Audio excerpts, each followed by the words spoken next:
leaving the fingers and moving over to the thumb is a lot more complicated than their other fingers. For starters, the first joint is actually connected right around where our wrist meets our hand. Then it comes down and goes centered right around there in our finger. It comes down to, we see this bulge right here. Where this ends is where our next joint should be, and you can kind of see our edge loop going right there, so that will be the next joint. So we're looking at 1, around 2, 3, and then our fourth one. Weird thing is that your metacarpal bones for your thumb actually takes an active part on moving your thumb around, where with your fingers, the metacarpal bones coming down to your fingers actually move very little. So you're actually, if you look at this just from a finger standpoint, our thumb starts here, or our thumb starting here is only 2 joints, where there's 3 joints for our fingers. So it's literally like you're stunting and moving up to where your carpal bones, and that actually is a part of your normal system. So the next thing we also want to do is we want to make sure we're preserving the same axis. So you see how Y is facing up, and then we have Z facing out.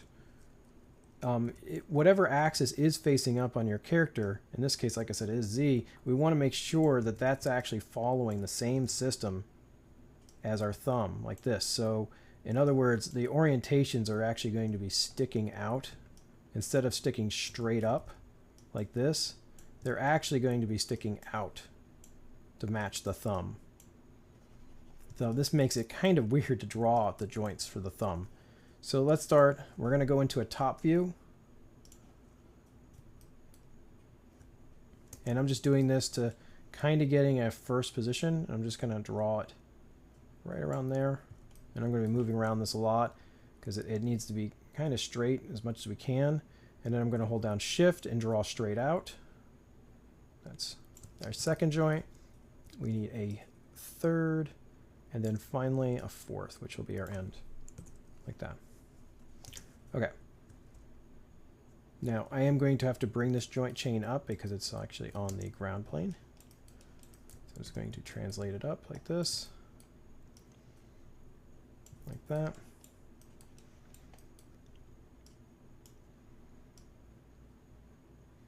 Okay.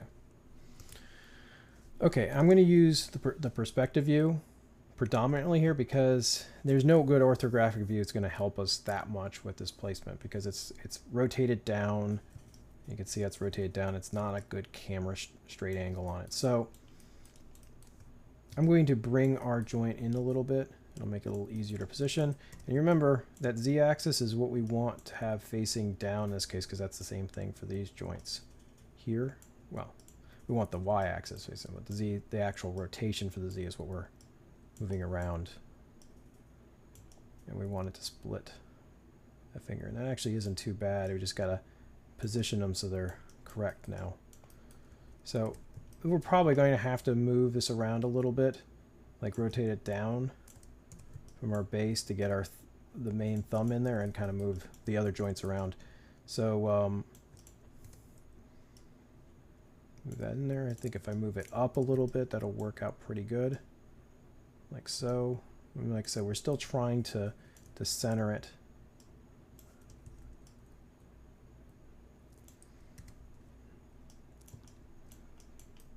Okay. Good. Okay, so I can rotate this down a little bit and then translate up in X.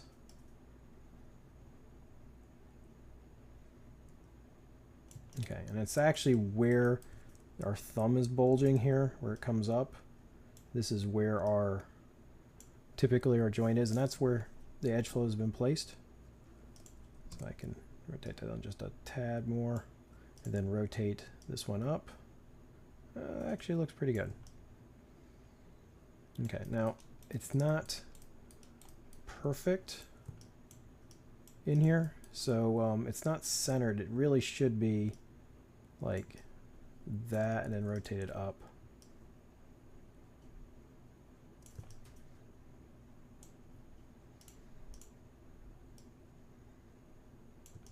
Okay, and then I can rotate the whole shebang like that to match it up. Actually, that's not too bad. I'm going to rotate this one over a little bit. Actually, I'm taking the wrong direction. There we go. Okay.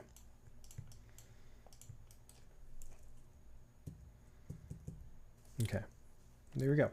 We got our thumb. Now, we're not done with our thumb yet, because I can freeze transforms. Matter of fact, I am going to freeze these out, and I'm going to name them. Left thumb 01 bind.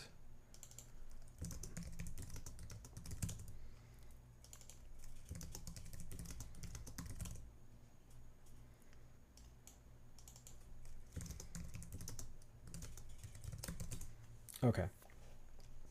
Now our next system we're going to put in here really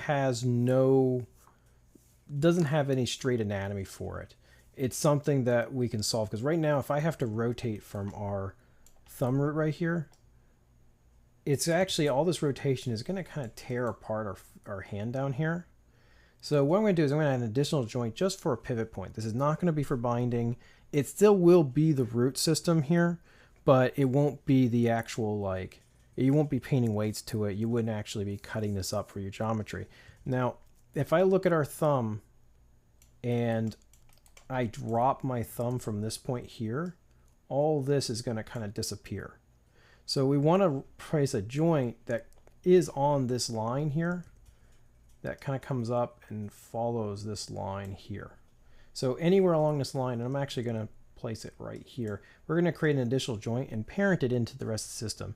Now the orientation of this joint is going to be different than our other joints. So to do this is I'm going to just duplicate our first joint here, and I'm going to delete all the children on it. I don't need them. I just need the first joint. And I'm going to call this thumb drop. And this is actually going to be a pivot point, not an actual joint, not actually a binding or a waist joint, something we're still going to use. So I'm going to go in and I'm going to translate this down. So what we want to do is we want to have this positioned right along that point in the center. So right around here. So I can translate down and then kind of just move it over like that. And I'm violating every rule that I've been pushing on you in this case. But the important thing to kind of note here is that this joint here is not meant to be just part of our binding system. It's just another place of rotating. And then what I'm going to do is I'm going to kind of fix our orientation so it's actually going to rotate right across our hand. So what we want to do is that this joint is going to actually split our hand down. So when I drop it, if I rotate this down, it's going to rotate everything with it. And I'd say at this point, it's like, I don't understand what we're doing here. This is kind of strange. So if I freeze this like that, I got this axis right here, and I can even, I need to fix it a little bit more. Okay. So what I'm going to do is I'm going to take my thumb system and parent it right underneath this drop like that. So we have our first thumb joint here. And what happens when I rotate this down on this x-axis that's going here, you're going to see that our thumb is actually kind of sliding around like this. And what it's actually simulating is that when you drop your thumb, your actual metacarpal bone slides around the outside. It does this type of thing. It moves up and down. It goes around like this. So we're simulating that, and we just need a good pivot point to do that. And you can kind of see if you move it from like around this point, you can see how it's actually kind of rotating up and around. So this will be our root here. So I'll have to actually renumber our thumb joints here. I wouldn't be completely against it if you had 2 1s on there, just that the actual pivot point on the first is going to be the first joint in our system. But like I said, this is not a typical binding joint or a waist joint. It's just its own system. And it could be removed at any time if we didn't like it or we're having issues with it. We could just unparent it and reposition it because the orientation are going to be different. So we're starting here for our joints. This is where our orientation have to be very clean and our translation has to be clean. But these two are both going to have multiple translation values. They're just going to. They're not following in a straight line. But everything else on the thumb will actually have the normal values, clean values, naming, and all that type of thing.